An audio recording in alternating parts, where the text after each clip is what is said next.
Assalamualaikum warahmatullahi wabarakatuh. Yang saya hormati Ibu Dewi Lestari Eskom MSI selaku dosen pembimbing mata kuliah Dasar-Dasar Sains dan Teknologi kelas R4 dan juga teman-teman yang saya banggakan. Puji syukur marilah kita panjatkan kehadiran Allah Subhanahu wa taala dan selawat serta salam marilah kita curahkan kepada Nabi besar Muhammad SAW. Perkenalkan, nama saya JL Hermansyah dengan NIM F1E122099 akan memaparkan materi dari pertemuan kelima hingga pertemuan ketujuh.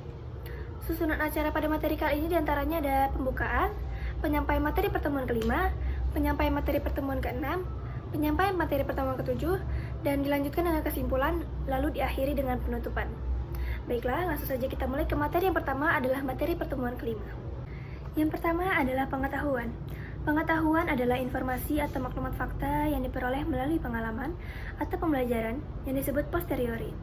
Dalam kamus filsafat dijelaskan bahwa pengetahuan atau knowledge adalah proses kehidupan yang diketahui manusia secara langsung dari kesadarannya sendiri. Selanjutnya ada 4 macam pengetahuan menurut Burhanuddin Salam. Yang pertama ada pengetahuan biasa. Pengetahuan biasa adalah pengetahuan tentang pemahaman manusia akan suatu objek tertentu yang terdapat dalam kehidupan sehari-hari. Yang kedua ada pengetahuan ilmiah. Pengetahuan ilmiah adalah ilmu sains yang memperoleh pengetahuannya dengan metode tertentu seperti observasi, eksperimen, dan klasifikasi. Yang ketiga ada pengetahuan filsafat. Pengetahuan filsafat ini adalah pengetahuan yang diperoleh dari pemikiran yang kontemplatif dan spekulatif. Yang keempat ada pengetahuan agama. Pengetahuan agama ini bersifat mutlak dan wajib diyakini oleh para pemeluk agama. Pengetahuan ini berisi ajaran tentang cara berhubungan dengan Tuhan dan dengan sesama manusia, serta informasi mengenai hari akhir. Slide berikutnya kita akan membahas tentang jenis-jenis pengetahuan. Yang pertama ada pengetahuan langsung atau immediate, adalah pengetahuan yang hadir dalam jiwa tanpa melalui proses penafsiran dan pikiran. Yang kedua ada pengetahuan tak langsung atau mediate, adalah hasil dari pengaruh interpretasi dan proses berpikir serta pengalaman-pengalaman yang lalu. Yang ketiga ada pengetahuan indrawi. Pengetahuan indrawi ini adalah sesuatu yang dicapai dan diraih melalui indera-indera. Yang keempat ada pengetahuan konseptual. Pikiran manusia secara langsung tidak dapat membentuk suatu konsep-konsep tentang objek dan perkara eksternal tanpa berhubungan dengan alam eksternal. Yang kelima ada pengetahuan partikular. Pengetahuan partikular ini adalah pengetahuan yang berkaitan dengan suatu individu, objek-objek tertentu, atau realita khusus. Misalnya ketika kita membicarakan individu tertentu. Yang keenam ada pengetahuan universal. Pengetahuan yang meliputi keseluruhan yang ada, seluruh hidup manusia, misalnya agama dan filsafat. Fungsi pengetahuan ada 3. Yang pertama menjelaskan sebuah kejadian yang terjadi. Yang kedua meramalkan atau memprediksi kejadian yang akan terjadi. Yang ketiga mengendalikan keadaan yang akan terjadi atau yang sedang terjadi. Selanjutnya ada kesadaran. Kesadaran adalah suatu tingkat kesiagaan individu pada saat ini terhadap stimulus internal dan eksternal. Dalam pengertian ini tentu saja adalah kemampuan individu mengadakan hubungan dengan lingkungan serta diri sendiri dan mengadakan pembatasan terhadap lingkungan serta diri sendiri. Berikutnya ada jenis-jenis kesadaran. Yang pertama ada kesadaran pasif. Kesadaran pasif bisa diartikan sebagai bentuk kesadaran yang dilakukan makhluk hidup dalam menerima berbagai bentuk stimulus internal dan eksternal. Yang kedua ada kesadaran aktif. Kesadaran aktif ialah suatu bentuk kesadaran yang dialami makhluk hidup dalam kehidupannya, yang mana ia selalu mencari, menelaah, dan menyeleksi pandangan yang ada. Lalu fungsi kesadaran itu untuk membuat keputusan apapun, digunakan untuk mengarahkan dan memulai tindakan, dan dapat memantau perilaku dan menyesuaikan. Nah, selanjutnya kita akan membahas tentang skeptis, subjektif, dan relatif. Yang pertama ada skeptis. Skeptis merupakan sikap meragukan kebenaran atau mengaguhkan persetujuan atau penolakan. Yang kedua ada subjektif nih. Subjektif adalah sebuah pemikiran atau pernyataan yang berlandaskan pendapat atau perasaan orang yang mengungkapkannya. Dalam dunia ilmiah, sikap subjektif sangat dilarang karena akan mempengaruhi hasil penelitian ilmiah. Yang ketiga ada relatif. Relatif adalah sesuatu yang membutuhkan pembanding atau acuan untuk dapat menentukan nilainya. Jadi relatif tidak dapat berdiri sendiri karena membutuhkan pembanding lain yang sesuai. Nah, selanjutnya kita akan membahas tentang materi pertemuan ke-6, yaitu sifat kebenaran ilmiah dan presisi. Baiklah, saya akan menjelaskan tentang presisi terlebih dahulu. Menurut Kamus Besar Bahasa Indonesia atau KBBI, presisi memiliki arti ketetapan, ketelitian yang mana sifat kebenaran ilmiah ini harus teliti. Presisi adalah tingkat keunggulan dalam teknologi yang digunakan untuk menghasilkan suatu hasil. Contohnya, si Doni menimbang beratnya 3 kali berturut-turut dengan timbangan digital. Selanjutnya, saya akan membahas tentang kebenaran ilmiah. Kebenaran ilmiah terdiri dari dua kata. Yang pertama adalah kebenaran dan ilmiah.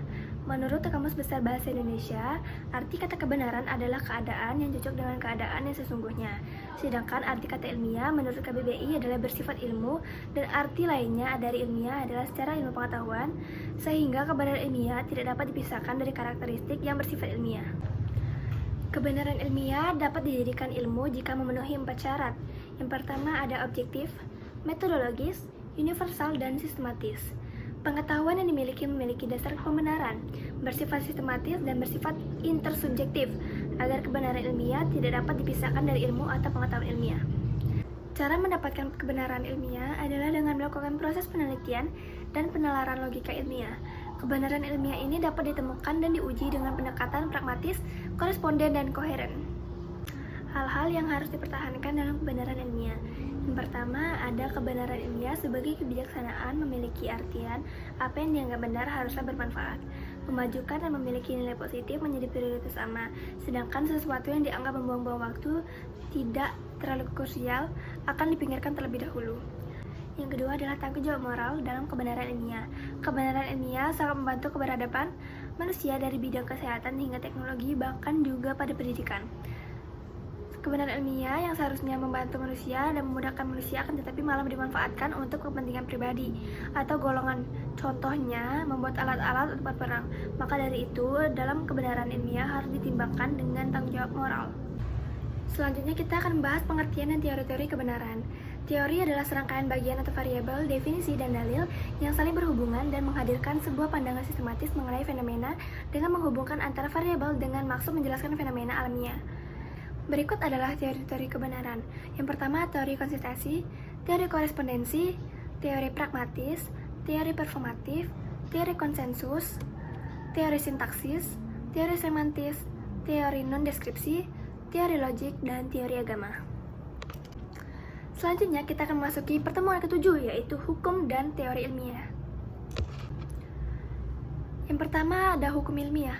Hukum ilmiah adalah perkembangan lebih lanjut dari hipotesis yang mengungkapkan hubungan sebab akibat antara peristiwa yang satu dengan peristiwa lainnya. Dengan kata lain, kalau dalam bentuk hipotesis masih merupakan sebuah dugaan bahwa ada hubungan sebab akibat antara A dan B. Selanjutnya kita akan membahas tentang teori ilmiah.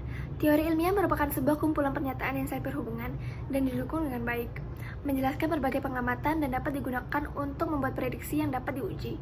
Teori ilmiah menjelaskan suatu kerangka koheren yang sesuai dengan data pengamatan. Definisi ilmiah kata teori berbeda dengan pengertian kata teori secara umum. Secara umum, teori dapat berarti konjektur, opini, atau spekulasi yang tidak mempunyai dasar-dasar fakta maupun prediksi yang dapat diuji kebenarannya. Selanjutnya, saya akan menjelaskan proses terbentuknya hukum ilmiah. Dilihat melalui garis historis, hukum sains dapat diilhami berdasarkan suatu percobaan secara ilmiah. Tetapi dalam hal kepastiannya, hukum tidak sama dengan hipotesis. Hipotesis merupakan langkah menuju dirumuskannya teori dan hukum. Tahap merumuskan hipotesis juga mengacu pada hukum lain yang sedang berlaku saat itu. Karena tidak ada hukum yang lahir secara tiba-tiba tanpa adanya hukum lain yang mendukungnya. Ada juga hukum tersebut dibuat atas dasar pemikiran yang kritis atau bisa juga dengan sesuatu yang kadang sekedar dan tidak sengaja. Sifat hukum ilmiah pun ada 3. Yang pertama bersifat netral, bersifat universal, dan bersifat lebih pasti. Selanjutnya kita akan membahas tentang teori dan hukum ilmiah. Hukum sains merupakan suatu pernyataan di dalam dunia ilmu yang bermula dari suatu hipotesis dan dibuktikan dengan percobaan-percobaan yang menyangkut teori-teori hipotesis. Hasil percobaan bisa mendukung teori hipotesis dan bisa membuktikan kebenarannya teori hipotesis tersebut. Selanjutnya, teori hukum. Dalam dunia ilmu, teori memberikan sarana kepada kita untuk bisa merangkum serta memahami masalah yang kita bicarakan secara baik. Teori memberikan penjelasan dengan cara mengorganisasikan dan mensistematikan masalah yang dibicarakan. Terdapat keraguan-keraguan pada para akademis tentang tempat dan disiplin teori. Teori di sini berisi 4. Yang pertama, memahkotai sistem. Yang kedua, terdiri atas hukum-hukum ilmiah. Yang ketiga, pernyataan-pernyataan umum yang memuat hubungan antara fakta dan gejala. Yang keempat, berfungsi untuk bereksplorasi, prediksi, dan memahami terhadap berbagai fakta dan gejala. Baiklah, sekarang kita sudah memasuki sesi kesimpulan. Kesimpulannya adalah pengetahuan berperan penting dalam kehidupan manusia dalam berbagai bidang. Pengetahuan itu selalu menuntut adanya subjek yang mempunyai kesadaran untuk mengetahui tentang sesuatu dan objek sebagai hal yang ingin diketahuinya. Baiklah, ini adalah akhir dari presentasi saya. Mohon maaf bila ada salah kata atau tindakan yang tidak berkenan bagi ibu. Terima kasih atas perhatiannya. Wassalamualaikum warahmatullahi wabarakatuh.